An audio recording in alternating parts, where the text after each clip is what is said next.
Good morning guys, আসসালামু আলাইকুম and welcome to my new vlog। তো তোমাদের সবাইকে বলতেছি ওয়েলকাম। সো তোমাদের শীত কেমন কাটতেছে সেটা কিন্তু অবশ্যই কমেন্ট করবে। আর আমি তো শীতে একদমই ভাল লাগতেছে না, আমি একদমই শীতে বাঁচতেছি না। সো দেখতে পারলে একটু আগে ঘুমের থেকে উঠছি, সো উঠে জানলা মালনাগুলো একটু মেলে দিচ্ছিলাম, কারণ বাইরে আলো বাতাসটা আসার জন্য। এখানে আমার ছেলে আর কি বলতেছে ঘুমের থেকে উঠে সে কি স্বপ্ন দেখছে। তো চলুন ও কি স্বপ্ন দেখছে সেটাই শুনুন।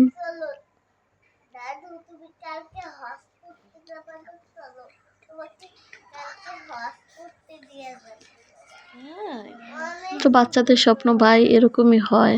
তো আমরা যখন বাচ্চা ছিলাম আমাদের স্বপ্ন হয়তো এরকমই ছিল, শুধু সবসময় ঘোরাফেরা এই ধরনের স্বপ্নই কিন্তু আমরা ম্যাক্সিমাম টাইম দেখতাম। তো আমাদের বাচ্চারা ডিফারেন্ট কেন ভাই, এরাও এ ধরনের স্বপ্নই দেখে, তো আমাদের মতোই।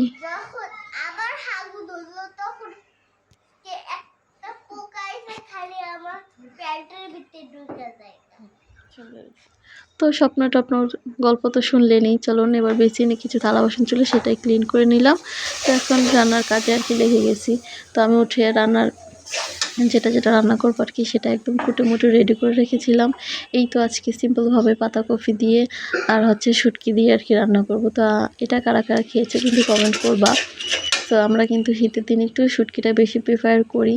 তো যারা শুটকি লাভার আছো, হ্যাঁ, তো এই তরকারিটা এভাবে একদিন রান্না করে শুটকি দিয়ে পাতাকপি দিয়ে রান্না করে দেখবা, খুব ভালো হয় খেতে।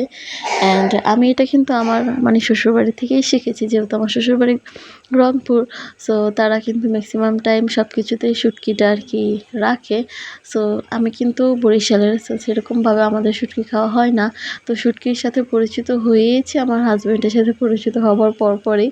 সো কারণ ওরা থাকে রংপুরে, আর রংপুর তো শুটকির জন্য বিখ্যাত, এটা কম বেশি সবাই জানো। যাই হোক মশলাটা দিয়ে একদম ভালো করে কষিয়ে নিয়েছি আর কি এটাকে। তো একটু ভালো করে কষিয়ে নেবা, না হলে আদা রসুনের স্মেল থাকে, তো ওই স্মেলটা চলে যায়।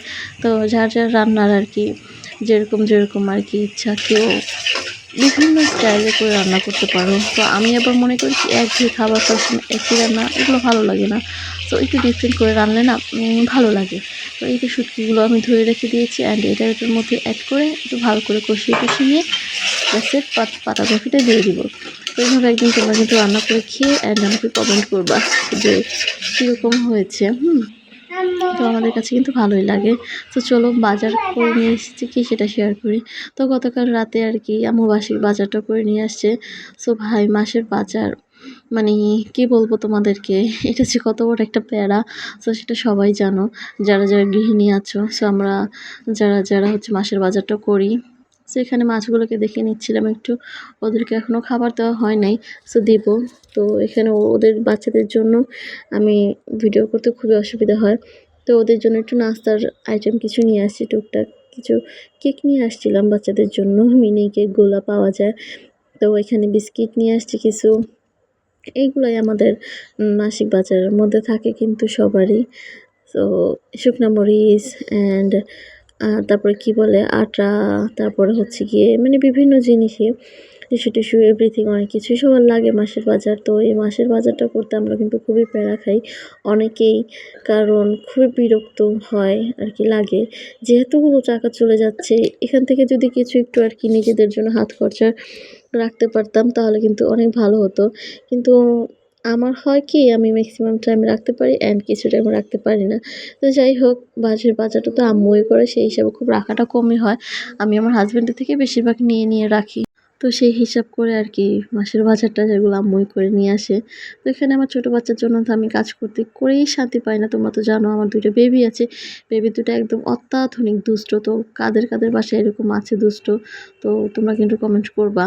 তোমরা কিন্তু জানো আমার মতোই যে কী যন্ত্রণার মধ্যে আমরা আর কি কাজ করি। যাদের বাচ্চা হয়েছে, যারা বাচ্চার মা আছো, সো তারাই একমাত্র এই যন্ত্রণাটা ভোগ করতে পারবো। আর যাদের মানে হেল্প করার মতো কেউ থাকে না বাসায়, যেমন নানিও থাকে না, দাদিরাও থাকে না। সো তারা একমাত্র বুঝে এর কষ্টটা, যে সব কিছুই আমাদের একাতেই সামলান লাগে। বাচ্চা, তারপর হচ্ছে গিয়ে সংসার, রান্নাবান্না এভরিথিং সব কিছু সামলান লাগে। সো এটার কষ্ট একমাত্র তোমরাই বুঝবা। যারা আমার মতো গৃহিণী আপুরা আছো, সো সবাইকে বলবো একটু ধৈর্য ধরো, ধৈর্যের ফল মিষ্টি হয়, প্লিজ তোমরা একটু আমার মতো ধৈর্য ধরো। সো আমার মাছগুলোকে দেখতে মাঝে মাঝে খুব ভালোই লাগে বুঝছো, আমি প্রতিদিন উঠে উঠেই দেখি। চলো হচ্ছে গিয়ে রান্নাঘরটা দেখে আসি। এই চুলায় চা বসিয়ে দিয়েছি সকালে নাস্তার জন্য, এখনও নাস্তা করিনি। আর এখানে জাস্ট একটু গরম পানি দিয়েছি।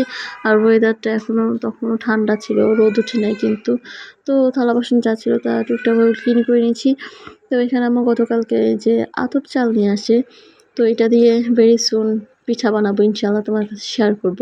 তো এখানে একটু আরিশাকে দেখতেছিলাম, ঘুমের থেকে উঠছে, উঠে আমাকে দেখে এসে রান্না করতেছে, বের হবে আর কি।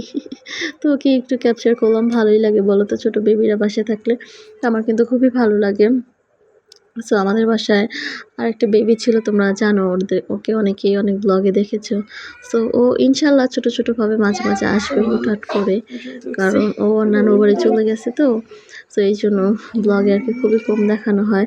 তো এখানে বাচ্চাদের জন্য একটা সবজি আর কি রান্না করব, যেটা প্রিপারেশন করে নিয়ে রেখেছিলাম।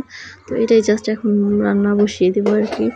কারণ আরেকটা প্যারা থাকে মাথার মধ্যে, যে আমার বাচ্চারা হচ্ছে একদমই ঝাল খেতে পারে না, একদমই না। সো ওদের জন্য আবার আলাদা করে আমার তরকারি রান্না করতে হয়, এই একটা আমার ভীষণ যন্ত্রণাময়। তো কী করার, ওদের জন্য এক্সট্রাভাবে একটু তরকারি রান্না করতেই হয়, নাহলে আমরা যেটা রান্না করি সেটা একটু হলেও ঝাল দেওয়া লাগে, যেহেতু আমরা মেয়ে মানুষ।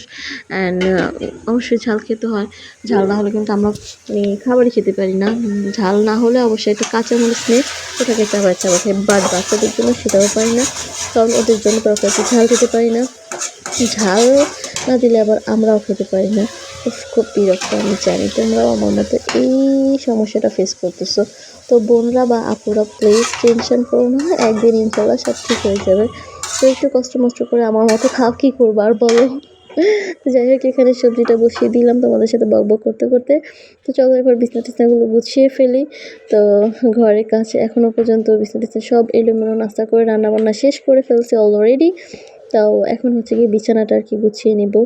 তো ওরা আজকে খুব তাড়াতাড়ি উঠে গিয়েছে, অন্য সময় আজান দেয় তখন হচ্ছে গিয়ে ঘুমের থেকে ওঠে, আজকে কেন যেন তাড়াতাড়ি উঠে গিয়েছে। যাক আলহামদুলিল্লাহ তাড়াতাড়ি ওঠার জন্য। এখন বেডটাকে ভালো করে একটু গুছিয়ে নেব, একটু পরিষ্কার করে গুছিয়ে নিই, কারণ তোমরা তো জানো নতুন ফার্নিচার আসছে, তো সে একটু গুছিয়ে গেছে না কিন্তু একদমই ভালো লাগে না। তো আমি কিন্তু খুব গুছালো পছন্দ করি, বাট আমার বাচ্চাদের জন্য না একদমই আমি ঘরদোর গুছিয়ে রাখতে পারি না। এই যে গুছায় রাখো, এই এসে এলোমেলো করে ফেলবে, সারা ঘরের অবস্থা তোমরা দেখতেই পাচ্ছ। আর চারিপাশে একটু নজর দিলে তোমরা বুঝতে পারবে আসলে কী অবস্থা করতেছো, তোমরাই দেখো। তো এখানে আমি বিছানা গোছাচ্ছি, সেই বিছানার মধ্যে উঠে লাফালাফি করতেছে। তোমরা চিন্তা করতেছো যে কি পরিমাণ এই ট্যাবলেট দুইটা দুষ্ট। তো এরকম ট্যাবলেট কার কার ঘরে আছে আমাকে প্লিজ কমেন্ট করো। আর ছেলেরা এমনিতে দুষ্ট হয়, দেখো ক্যামেরাটা ওপেন করছি ওদের হচ্ছে যে মনে রং লেগে গেছে অলরেডি, দেখো কি করতেছে ক্যামেরার সামনে এসে। যাই হোক, আমি আমার মতো কাজ করতেছিলাম, ওরা ওদের মতো দুষ্টুমি করতেছিল।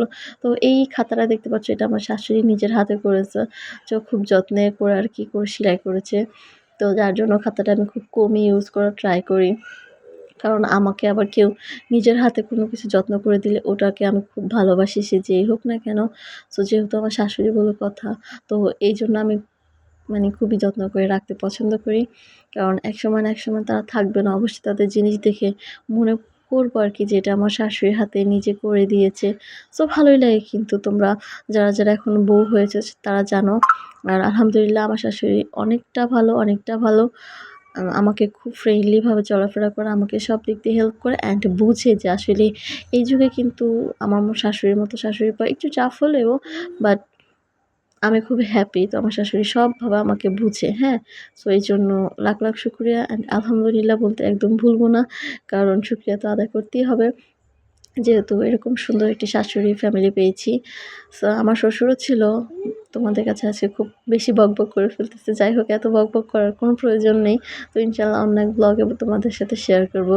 তো এই সোফাটা গুছাতে গিয়ে আমার সাথে মর্মান্তিক একটা দুর্ঘটনা ঘটে গিয়েছিল গাইস, সেটা তোমরা দেখতেই পারবা কী ঘটেছিল।